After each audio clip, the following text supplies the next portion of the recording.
Oi, gente, tudo bom? Fiquei semana passada sumidinha daqui, porque eu tava desfraldando a Sara, então a Sara tava em casa, mas hoje eu retorno com os vídeos e com os nossos bate-papos. Hoje eu quero trazer uma mensagem pra vocês. Eu tô lendo 2 Crônicas, eu tô lendo a Bíblia desde Gênesis, né? A gente tá fazendo um estudo bíblico lá na igreja. E essa palavra começou a falar muito comigo. Eu falei, vou compartilhar. Eu sei que vocês gostam quando eu compartilho, quando Deus fala comigo. Então eu vou compartilhar com vocês essa palavra. Essa palavra tá em 2 Crônicas, capítulo 6. E aí começa do versículo 18 em diante. Quando Salomão, ele tá construindo o templo para Deus, né, que já era um desejo do pai dele, de Davi, e Salomão constrói e finaliza o templo. E aí ele pede para Deus, Deus, quando o teu povo pecar e te suplicar e se arrepender e se humilhar, perdoa. Quando o Senhor enviar uma praga, se o seu povo se humilhar e se arrepender, perdoa. E daí ele fala várias coisas pedindo para que o Senhor socorresse o povo, para que o Senhor perdoasse o povo. E aí, em Crônicas 7, Deus responde para Salomão, e é tão lindo. Olha só, Deus fala assim: se eu fechar o céu, em Crônicas 7, a partir do versículo 13. Se eu fechar o céu para que não chova, mandar que os gafanhotos devorem o país, ou sobre o meu povo enviar uma praga, se o meu povo, que chama pelo meu nome, se humilhar e orar, buscar a minha face e se afastar dos seus maus caminhos, dos céus o ouvirei, perdoarei o seu pecado e curarei a sua terra. E aí eu parei nesse versículo, eu falei, gente, que versículo lindo, como Deus é lindo, como Deus nos ama, né? E eu vou ter que colar aqui, porque eu anotei, porque eu não quero esquecer nada pra falar pra vocês. E aí eu falei, bom, vamos desmembrar esse versículo, né? Então, primeiro Deus fala assim, se o meu povo que chama pelo meu nome. Então, nós temos que buscar Deus primeiro. Antes de qualquer coisa, nós temos que nos voltar para Deus, para Jesus, nos posicionar e orar, se humilhar, conversar com Deus, confessar os seus pecados, contar o que está acontecendo. Então, Deus fala aqui que ele espera isso. E aí ele fala, buscar a minha face. Então, mais uma vez, nós temos que buscar mais do Senhor. E ele fala, e se afastar dos maus caminhos. Então, a gente tem que desejar não querer estar mais aonde a gente estava. A gente tem que se arrepender. E aí a gente tem que querer sair daquele lugar, né? Da onde a gente estava preso, da onde a gente estava sofrendo, daquele passado. E aí Deus do céu vai ouvir e vai perdoar. E depois que ele perdoa, ele cura a terra. E isso é muito forte, gente, é muito profundo, porque Deus não quer só perdoar você pelo que você fez. Ele quer te curar, ele quer te libertar daquilo que você realmente se arrependeu. Quando na maioria das vezes a gente reconhece isso, e a gente se volta para Deus, isso acontece quando a gente se vê totalmente dependente de Deus. E quando a gente se vê totalmente dependente de Deus? Quando a gente está numa situação em que a gente não consegue agir por nós mesmos. Que a gente não consegue fazer pelas nossas forças, pelas forças dos outros, que não tem dinheiro que compre. Quando a gente se vê numa situação em que a gente não consegue resolver, e aí a gente se vê dependente de Deus, a gente se volta para Deus e a gente começa a buscar Deus. Porque infelizmente, a gente ainda luta batalhas que não são pra gente lutar. Muitas, aí acho que a maioria das batalhas e que a gente fica tentando lutar, são batalhas que Deus luta por nós. Mas Deus fica esperando a gente reconhecer essa dependência dele.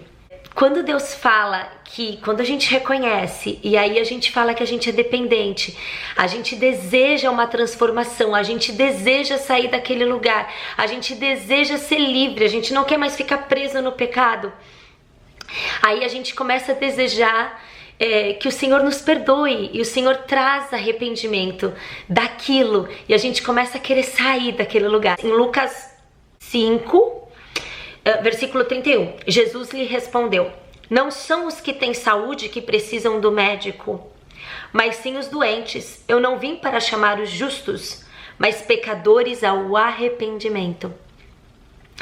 Então, quando você vai na igreja, ou quando você conhece alguém da igreja, você já imagina, nossa, a pessoa tá lá na igreja já é santa, não peca mais. Ao contrário, quando você entra na igreja, você vai encontrar pessoas exatamente como você está. Pessoas que estão buscando transformação, pessoas que estão buscando ser livre em Jesus, pessoas que estão se arrependendo, pessoas que estão pedindo perdão pelos seus pecados. São pessoas exatamente como você. E é por isso que a gente precisa desses relacionamentos, porque um vai levantando o outro nessa caminhada. E outro versículo que eu achei aqui está em Atos 3, no versículo 19, está escrito assim: arrependam-se, pois, e voltem-se para Deus, para que os seus pecados sejam cancelados. Então, Jesus morreu na cruz. Jesus pagou pelos nossos pecados, o que significa que nós não seremos castigados, nós não temos que pagar pelos pecados que a gente cometeu, mas a gente precisa se arrepender verdadeiramente, ter um coração quebrantado, ter um coração arrependido do que a gente fez. E então Jesus nos tira daquele pecado, e aí vem a cura. E que cura é essa que Deus quer trazer para nós? Cura física, cura emocional, cura espiritual. O que a cura faz? Quando você pede perdão, quando você se arrepende, e aí como está escrito em Crônicas, 2 Crônicas 7, Deus cura a sua terra, então Ele vai te trazer cura, Ele vai te libertar. Ele vai te curar do teu passado, Ele vai te curar as feridas que estão abertas aí em você, Ele vai te curar de traumas, Ele vai te curar de velhos hábitos, Ele vai te curar de religiosidade, Ele vai te trazer para perto dEle e Ele vai te livrar, Ele vai te tirar daquele cativeiro. E aí é quando a gente fala: eu sou livre em Cristo. É quando você não tem mais essas amarras.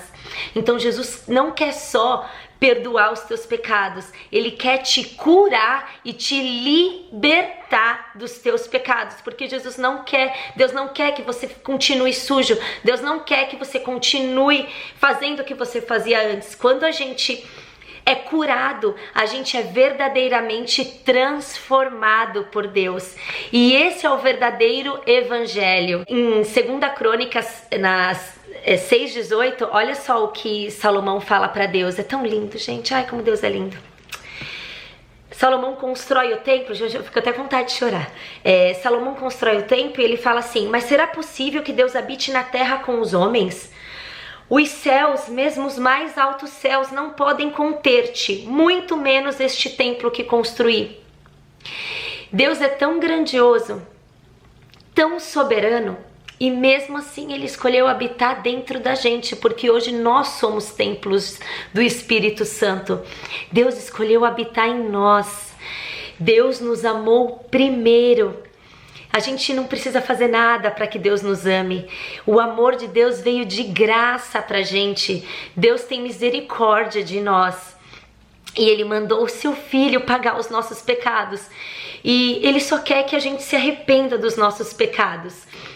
E aí, complementando o que Deus fala para Salomão em Crônicas 7, depois que Ele fala que Ele vai sarar a terra, Ele fala assim: olha só. De hoje em diante, os meus olhos estarão abertos e os meus ouvidos atentos às orações feitas neste lugar. Escolhi e consagrei este templo para que o meu nome esteja nele para sempre. Meus olhos e meu coração nele sempre estarão. Nós somos templo do Espírito Santo, templo de Deus. Deus nos consagrou, a gente pede para Deus nos consagrar. e Ele vai ter sempre os olhos voltados para nós. Que honra! Saber que Deus está nos ouvindo o tempo todo. Saber a quem a gente pode recorrer, que a gente tem um gigante do nosso lado, que está pronto para nos ouvir, nos ajudar, nos auxiliar, nos confortar, nos abraçar, nos libertar, nos curar. Deus é o mesmo ontem, hoje e para sempre. Ele fez essa promessa para Salomão há muitos mil anos atrás. E Ele permanece nessa promessa mesmo depois que Jesus veio. Ele firmou ainda mais essa promessa, mas agora não no templo do Salomão, mas em nós que somos templos de Deus. Você fala, Aline, como que eu consigo isso? O que eu tenho que fazer para ter isso, para viver isso? Eu não quero mais estar do jeito que eu tô. Então, primeiro você tem que aceitar e reconhecer Jesus como o seu único Salvador. Quando a gente aceita Jesus como o nosso único Salvador, que pagou os nossos pecados na cruz, a gente recebe o Espírito Santo. E é o Espírito Santo que te convence do teu pecado. É o Espírito Santo que começa a limpar as tuas vestes. É Ele que vai trazer aquelas feridas abertas e vai começar a remexer para que você seja livre disso. E em Romanos 10:9 está escrito: se você confessar com sua boca que Jesus é o Senhor e crer em seu coração que Deus o ressuscitou dentre os mortos, será salvo. Então esse é o primeiro passo. Se você quiser, você pode orar comigo agora, coloca a mão no seu peito, fecha os olhos e fala: Deus, eu confesso que o Senhor é o suficiente e único Salvador. Deus, eu te peço que escreva o meu nome no livro da vida. Perdoa os meus pecados. Em nome de Jesus. Amém. Você já deu o primeiro passo. Agora, o trabalhar de Deus vai começar na sua vida. E para finalizar, a tristeza, eu vou ler agora 2 Coríntios 7:10, que diz: a tristeza segundo Deus não produz remorso, mas sim um arrependimento que leva à salvação. E a tristeza, segundo o mundo, produz morte. Então, quando a gente tem o Espírito Santo não vai nos acusar, Ele não vai nos julgar, Ele não vai nos trazer tristeza de remorso, de culpa. Deus traz tristeza de arrependimento, a vontade de fazer diferente, uma vontade de ser transformado. Deus é doce, Deus é amor.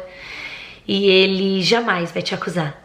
Então, eu espero que essa mensagem tenha falado com você, que você possa confessar os seus pecados para Deus, que você possa verdadeiramente se arrepender, que você possa receber a cura do Senhor, que você possa ser transformado, verdadeiramente transformado. É o que eu desejo do fundo do meu coração. Se essa palavra falou com você, compartilha com outras pessoas. Eu sei que essa palavra pode ajudar outras pessoas, assim como essa palavra falou muito ao meu coração. E curte o canal, compartilha, se inscreve aqui. Eu tô muito feliz com o que o Senhor tem feito na minha vida e eu quero muito, muito que o Senhor haja também na vida de vocês. Um beijo, Deus abençoe vocês. Até a próxima. Tchau!